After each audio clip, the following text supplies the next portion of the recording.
Va, kokį kampą pasirašiau. Žodžiu, jau kurį laiką Instagrame seku Olesę Les. Tai ji yra dizainerė, kuriai labai svarbi tvarumo idėja. Todėl jinai visus savo naujus dizainus kuria iš jau panaudotų audinių arba, tarkim, kokioj humanoj rastų drabužių. Ir kažkada parodė, kaip jinai drabužį atnaujino jį išsiuvinėdama. Vėliau dar pas save studijoje darė siuvinėjimo workshopą, bet kadangi jinai Kaune, tai man biški nepakeliui buvo. Bet aš vis tiek negaliu pamiršti iš tos idėjos ir man tiesiog būtina irgi pasiuvinėti kažką. Šiaip su siuvinėjimu neturiu nieko bendro, nebent tik tai, kad vaikystėje iš siuvinėjimo siūlų gamindavau draugystės apyrankės. Viskas. Ką aš esu dabar padarius, kaip pasiruošus, įsikvėpus iš Olesės, peržiūrėjus Pinterestą, kiek daug visko galima padaryti, bet dar nesu išsirinkus, ką aš norėčiau siuvinėti. Tada turiu jau nusipirkus siūlų, kuriuos išsirinkau neturėdama galvoj jokios idėjos, nei ant ko siuvinėsiu, nei ką siuvinėsiu. Tai labai tikiuosi, kad neprašoviau ir kad pavyks man juos panaudoti ir nereikės visų naujų nusipirkti. Ir tada sugalvojau, kad šitas švarkas, kurį dėvi mano kolega, bus tas, ant kurio bus kepamas pirmas blynas. Tai kadangi pirmą kartą čia rašiuosi daryti tokį dalyką, tai manau, kad pirmiausia aš nusifotografuosiu šitą švarką ant manekeno ir pabandysiu planšetėj papiešti, ką galbūt galėčiau siuvinėti. Kad iškart taip nesugadint šito švarko. Tai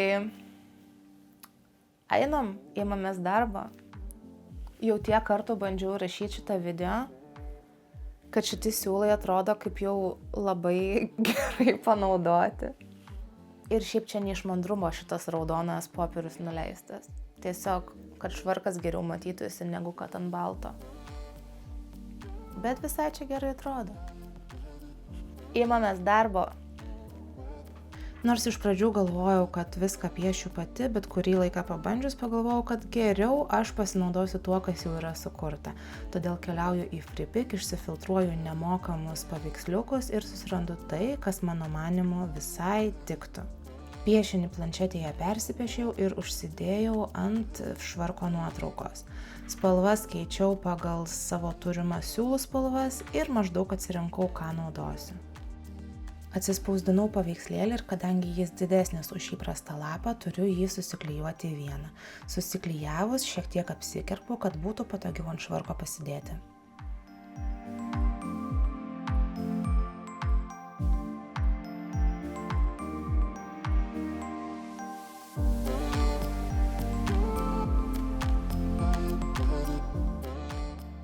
O dabar sudėtingesnė dalis, kurios iš tikrųjų prieš tai nė neapgalvojau. Tai yra kaip ant juodo švarko man persipiešti savo turimą piešinį.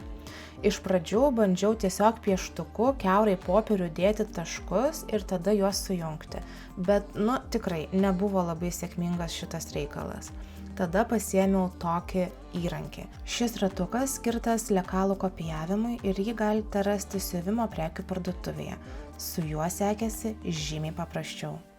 Ratuku paliktas žymes apsivedžiojau pieštuku ir nors visas procesas užtruko, bet vis dėlto veikia.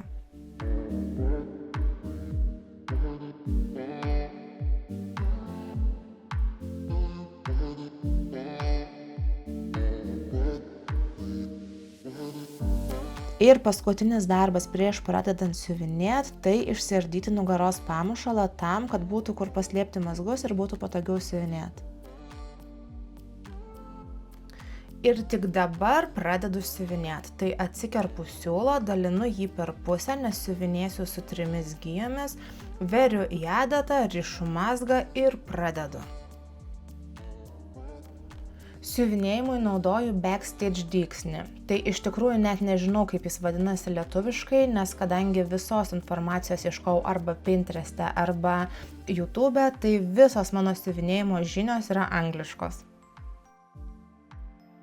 O kadangi visas siuvinėjimo procesas yra ganėtinai lėtas ir, sakyčiau, gan nuobodus, tai čia parodysiu tik mažą dalį ir labai sugreitintai.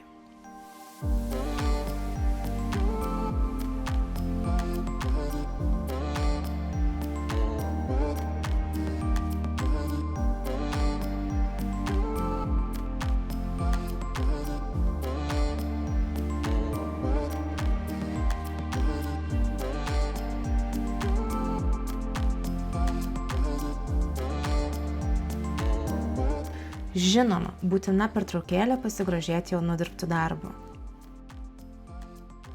O kad neatrodytų, kad aš čia labai tvarkingai prie stalo viską siuvinėju, tai va, vaizdas kaip viskas buvo iš tikrųjų. Su treningais ant sofos prieš televizorių. Labai patogu, darbas puikiai einas.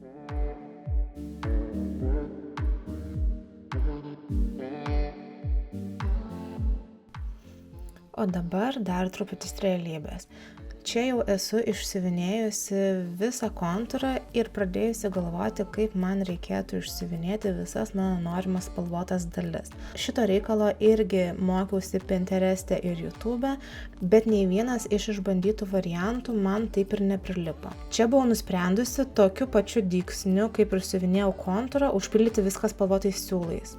Bet atsitiko gyvenimas. Supratau, kad vienos dienos siuvinėjimo mano rankoms ir taip pakanka. Ir viso savo sugalvoto plano įgyvendinti nepavyks dėl mano silpnų rankų. Todėl išardau tai, ką buvau išsiuvinėjusi spalvotai ir bandysiu ieškoti kitų variantų.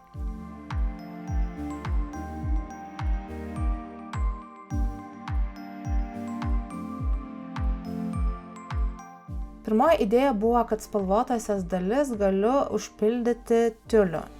Tai nusipirkau kelių spalvų tiulį ir dar karoliukų, nes pamaniau, kad labai turėtų tikti, bet kažkaip pasidėliojus, man nebeatrodė tokia gera idėja.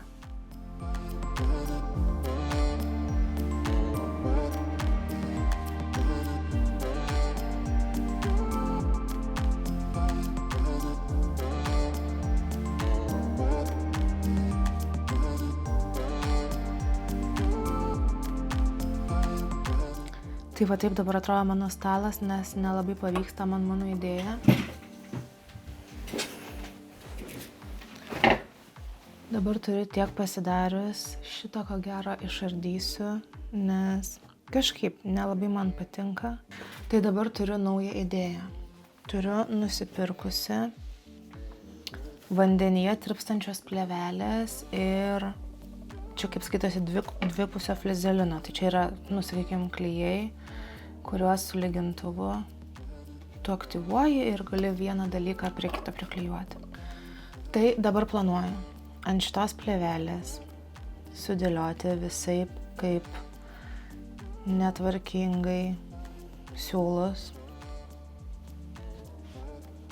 Kelių spalvų net, tai turbūt dar ir šito kažkiek čia pamėtysiu. Ir tada taip daug pravažinėti su siuvimo mašina. Ir tada šitą plėvelę į vandenį ir jinai turėtų ištirpti ir man turėtų likti tik tai tas siūlas. Kaip iš tikrųjų tai pavyks, neįsivaizduoju, bet pažiūrėsim. Ir tada mano tikslas, turint tokią medžiagytę iš siūlo, išsikirpti tas detalės, kurios norėčiau, kad būtų su siūlais ir ją priklijuoti su šitu. Ar tai pavyks? Nežinau. Tai va, kol kas planas toks.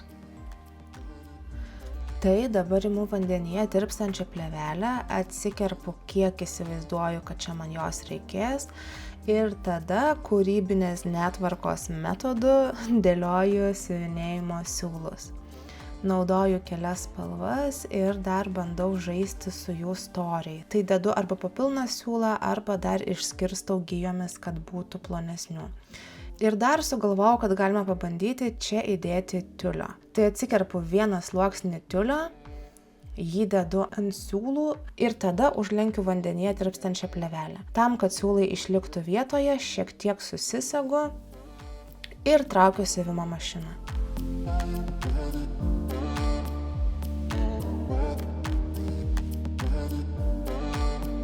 O dabar dar vienas ilgas ir nuobodus procesas. Siuvimo mašina važinėti pirmyn ir atgal tol, kol atrodys pakankamai tankus audinys. Čia parodau tik dalį proceso ir vėlgi tikrai nemažai pagreitinus.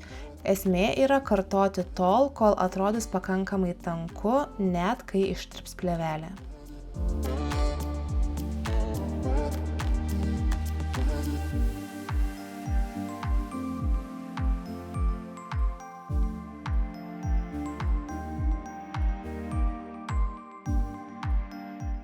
O dabar time for magic.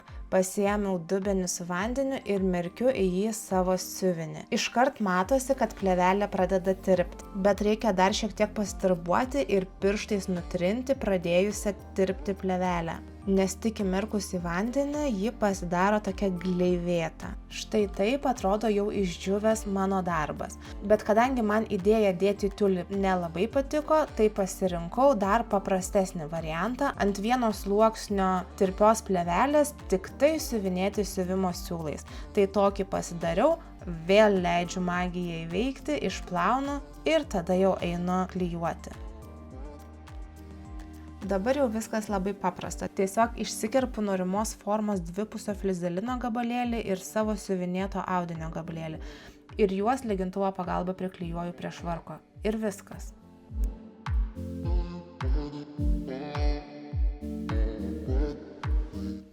Ir kaip jau anksčiau sakiau, šitos lūpos man nepatiko, todėl išsiardau ir klijuosiu savo siuvinėtą audinį. O dabar laikas karoliukam. O jų pas save radau tokio senumo, kad dar kaina ant kai kurių litais parašyta. Tai pasibarstau, pasižiūriu, kurie man čia labiausiai tinka ir tada kimbu į darbą. Ir viskas, čia jau paskutinis žingsnis.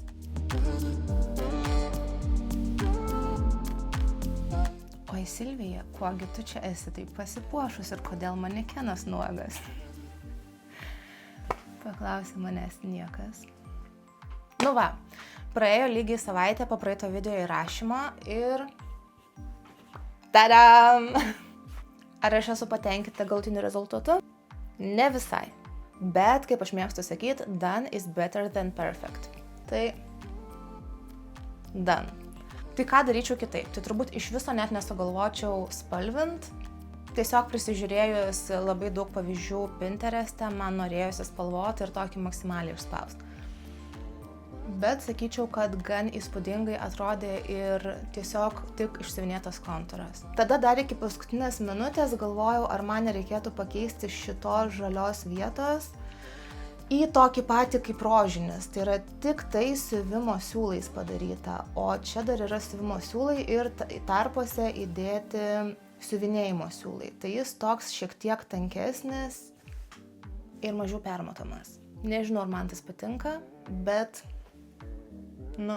turi patikti. Čia labai stengiausi neperkraut, kad nebūtų pradingęs kontūras, bet spalvos kaip ir norėjosi. O didžiausias feilas tai yra tai, kad jau pradėjus siuvinėti, pasimatavau švarką.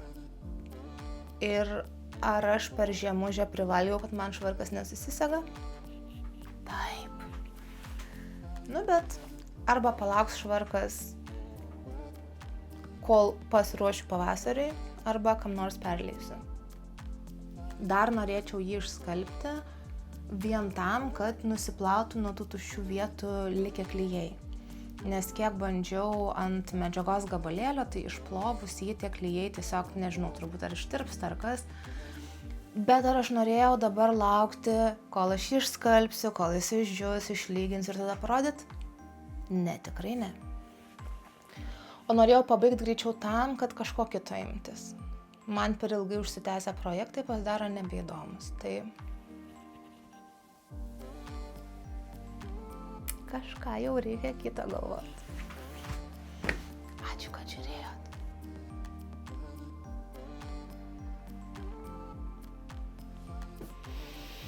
Net laiko, net mano kolega, ko iš manęs paprastų žmogaus tikėtis.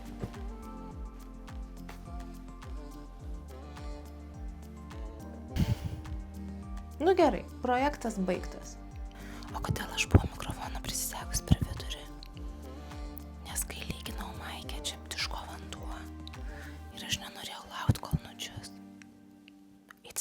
secret.